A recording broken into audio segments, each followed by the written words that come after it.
మనం ఎవరితో స్నేహం చేస్తున్నామనేదే మన భవిష్యత్తుని నిర్ణయిస్తుంది అంటారు కదా.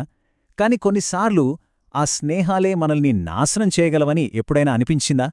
ఈరోజు మనం సహవాస దోషం అనే ఒక పవర్ఫుల్ కాన్సెప్ట్ గురించి మాట్లాడుకోబోతున్నాం. అంటే మన చుట్టూ ఉన్నవాళ్ల వల్ల మనం చెయ్యని తప్పుకి కూడా ఎలా బాధ్యులమవుతామో చూడబోతున్నాం.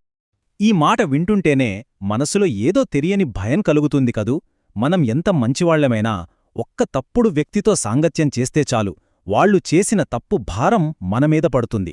ఇది కేవలము ఓ హెచ్చరిక కాదు, కొందరి జీవితాల్లో ఇది అక్షరాలా నిజమైంది. మన శాస్త్రాల్లో దీన్నే సహవాస దోషం అని అంటారు. ఈ మాటకి బలం చేకూర్చే 2 నిజజీవిత కథలు ఇప్పుడు మనం చూడబోతున్నాం. ఈ కథలు విన్న తరువాత మన స్నేహితుల విషయంలో మనం ఖచ్చితంగా మరోసారి ఆలోచిస్తాం. సరే, ముందుగా అసలీ సహవాస దోషమంటే ఏంటి? ఈ కాన్సెప్ట్ ఏంటో క్లియర్గా చూద్దాం. సింపుల్గా చెప్పాలంటే మనం చెయ్యని తప్పుకి శిక్ష అనుభవించడం. కేవలం తప్పుడు వాతావరణంలో తప్పుడు వ్యక్తులతో ఉన్న కారణంగానే బాధ్యత వహించాల్సి రావడం. ఇది ఎక్కడైనా జరగవచ్చు, కానీ ముఖ్యంగా రాజకీయాల్లో ఈ తప్పుకి చెల్లించాల్సిన మూల్యం చాలా చాలా ఎక్కువగా ఉంటుంది. ఇప్పుడు మొదటి కేసు చూద్దాం. దీని టైటిల్ ఏంటంటే పేరు నాది, తప్పు వాళ్లది. ఇది వేమిరెడ్డి ప్రశాంతిరెడ్డి గారి కథ.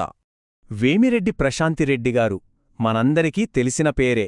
కొవ్వూరు ఎమ్మెల్యేగా, నెల్లూరు ఎంపీ ప్రభాకర్ రెడ్డిగారి భార్యగా వాళ్ల కుటుంబానికి సమాజంలో మంచి పేరుంది, ముఖ్యంగా దానధర్మాల విషయంలో. కాని అంత మంచి పేరున్న కుటుంబం సడన్గా ఒక వివాదంలో చిక్కుకుంది. అది మామూలు వివాదం కాదు, కల్తీ నెయ్యి లడ్డూల కేసులో సీబీఐ నోటీసులు. అసలిది ఎలా సాధ్యం? అంత పేరు ప్రతిష్టలున్న ఫ్యామిలీ ఇలాంటి వివాదంలో ఎలా ఇరుక్కుంది? ఇక్కడే అసలు ట్విస్టుంది. ఈ టేబుల్ చూస్తే మనకే ఆశ్చర్యం వేస్తుంది. చూడండి, ఈ కేసు నడుస్తున్న టైంలో ఆమె ఇండియాలోనే లేరు, అమెరికాలో ఉన్నారు. కాని ఇక్కడ ఏం జరిగిందంటే ఆమె పేరు మీద TTD purchase committee chairman post create చేశారు. నిర్ణయాలు వేరేవాళ్లు తీసుకున్నారు, సంతకాలు వేరేవాళ్లు పెట్టారు. కాని ఆ పోస్ట్లో పేరు మాత్రం ఆమెది. కేవలం ఆ ఒక్క పేరే ఇప్పుడు ఆమెను విచారణ దాకా లాక్కొచ్చింది. చూసారా, ఇది ఆమె చేసిన పొరపాటు కాదు. స్వచ్ఛంగా ఇదొక క్లాసిక్ కేస్ ఆఫ్ సహవాస దోషం. తప్పు ఒకరిది, భారం మరొకరిది. కేవలం ఆ పదవిలో పేరుండటమే ఆమె చేసిన పెద్ద తప్పుగా మారిపోయింది. సరే, ఇది ఒక కథ. కాని ఇప్పుడు మనం చూడబోయే రెండో కేస్ దీనికంటే భయంకరమైనది. హామీ ఇచ్చి హ్యాండిచ్చారు. ఇది అద్దేపల్లి జనార్దన్ రావు గారి కథ. జనార్దన్ రావు గారి కథ అప్పులతో మొదలైంది. ఆయన ఆర్థికంగా దారుణంగా దెబ్బతిన్నారు. ఏం చేయాలో పాలుపోని పరిస్థితి. అప్పుడు ఒక రాజకీయ నాయకుడు ఆయన్ని కలిశాడు. ఒక సలహా ఇచ్చాడు.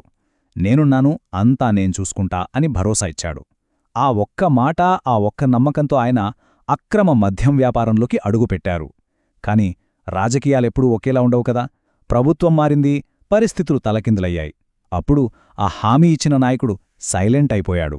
మొత్తం నింద జనార్దన్ రావు గారిమీదే పడింది. ఇప్పుడు ఆయన పరిస్థితేంటో తెలుసా? ఎవరి మాటనైతే నమ్మి ఈ తప్పు చేశాడో, ఇప్పుడు తనను తాను కాపాడుకోవడానికి అదే వ్యక్తికి వ్యతిరేకంగా ఆయనే నాతో ఈ పని చేయించారు అని చెప్పి అప్రూవర్గా మారాల్సిన దీనస్థితికొచ్చారు. చూడండి, ఒక తప్పుడు స్నేహం, ఒక తప్పుడు నమ్మకం ఒక మనిషి జీవితాన్ని ఎంత దారుణంగా నాశనం చేసిందో. ఈ 2 కథలు విన్నాం కదా. పరిస్థితులు వేరైనా రెండిట్లోనూ మనం నేర్చుకోవలసిన పాఠం ఒక్కటే. ఇది కేవలం వాళ్లకే కాదు, మనందరికీ వర్తిస్తుంది.